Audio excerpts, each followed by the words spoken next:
Պարոն Փաշինյան, երևի շարունակեմ այն հարցը, որը տվեցի։ Պարոն Փաշինյան, ստացվում է, որ դուք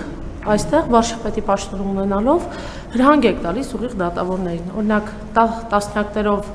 բանտում պահել Ծաղուկյանին, Սամվել Կարապետյանին, Քոչարյանին,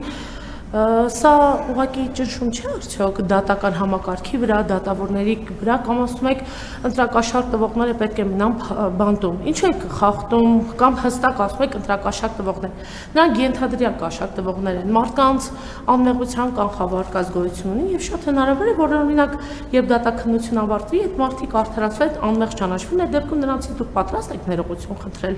եւ այսպես ուղիղ դատավորներին հրահանգել, որ պետք է անցկացնեն բանտում։ Գուցե նաև գնում են խափանոն միջոց, օրինակ տալիս են տնային կալանքը, ինչի այդ բանտային կալանքը։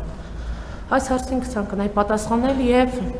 պատասխանեիք եւ այս օրերին կարող եք թվով նշել այն ապրանքները, որոնք Ռուսաստան չեն ներկրվել, մերժվել են, դրանց թիվը ինչքան են եւ որ երկրներ են կոնկրետ դրանք արտահանվել, օրինակ ասում եք ծաղիկը պետք է մերձ բալթյան երկրներ արտահանվեն, բայց մենք տեսանք, որ սիթիումը, Երևան սիթիում է վաճառվում, Ելակներժան վաճառվում, այս մասով ինձ թվում է մեր բազմաթիվ հայրենակիցներ կուզեն լսել պատասխանը։ Իսկ բազմաթիվ հայրենակիցներ ուրախ են, որ էժան ծաղիկը էժանացել է եւ Հայաստանի ծաղիկը հասանելիություն է ստացել աշխարհի ամենամեծ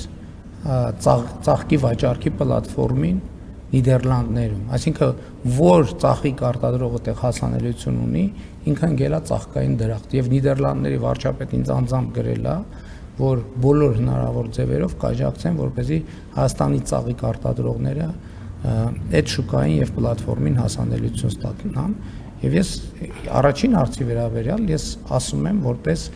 ժողովրդի հետ լայնորեն շփված մարդ եւ ժողովրդի լեգիտիմ ներկայացուցիչ հանրության համբերությունը արդեն էլ տեղու սահման չունի, որովհետեւ պետք կլինի այդել կանենք, այդ դատական համակարգ հետ տերովին տերնատարել անտերին գելը, այդ ես չեմ թույլ տալու տենց բան։ Չեմ թույլ տալու, ես ասում եմ, թող բոլորը իրենց հաշիվ տան ինչով են զբաղված։ Բոլոր կաշառակեր դատավորները հատ-հատ բռնվելու են եւ դատվելու են։ Անունները ըստ քրեական գործերի կհրապարակվեն, երբ որ լինեն տենց գործեր։ Շնորհակալություն հարցի համար, հաջորդ հարցը Վահե Մակարյան։ Շնորհակալություն Մարգարիտ Ղարաբաղ։ Ես ոչ եմ տա վերածել երկուսության։ Շնորհակալություն Վահե Մակարյան։